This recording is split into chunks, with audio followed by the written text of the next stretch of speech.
For example చూడండి, ఒకవేళ నీలో జీవం ఉందంటే ఇప్పుడు నేను నీ దగ్గరకు వచ్చి గట్టిగా ఒక దెబ్బ కొట్టాను అనుకోండి, నీకేమొస్తుంది? ఏమొస్తుంది నీకు? గట్టిగా చెప్పండి. నొప్పి వస్తుంది. నీకు నొప్పి వచ్చిందంటే నువ్వేమన్నట్టు?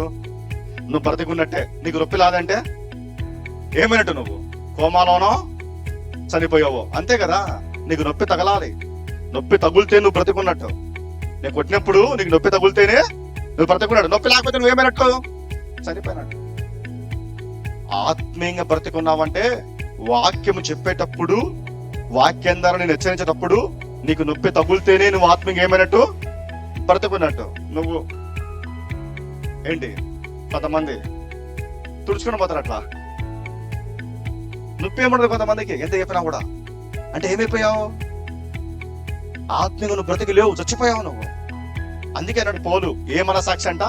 చాలాసార్లు చెప్పావు, వాత వేయబడిన మనసాక్షి. కొంతమందికి ఎంత గద్దించు, ఎంత హెచ్చరించు, ఎంత చెప్పు, వాళ్ళు ఏ మాత్రము చలనం ఉండనే ఉండదు. అంటే ఆత్మీయంగా చచ్చిపోయావు నువ్వు. ఎంత హెచ్చరించినా దేవుని జీవితంలో, ఎంత బుద్ధి చెప్పినా కూడా, నీ జీవితంలో ఎంత నష్టాన్ని కలిగించినా కూడా, ఎంత శిక్షించినా కూడా నువ్వు మార్చుకోవడం నీ పద్ధతిని. అంటే నీకు ప్రాణం లేదు, ఆత్మీయంగా చచ్చిపోయావు. దేవుడు చూస్తాడు, తర్వాత ఏం చేస్తాడు?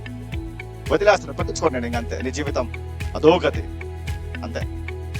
దేవుడు హెచ్చరించినప్పుడు, దేవుడు బుద్ధి చెప్పినప్పుడు, దేవుడు మాట్లాడినప్పుడు, దేవుడు శిక్షించినప్పుడు నీ మనస్సాక్షికి నువ్వు లోబడి నువ్వు తగ్గించుకొని రావాలి. లేకపోతే గుర్తుపెట్టుకో, దేవుని చేత నువ్వు ఏమవుతావు?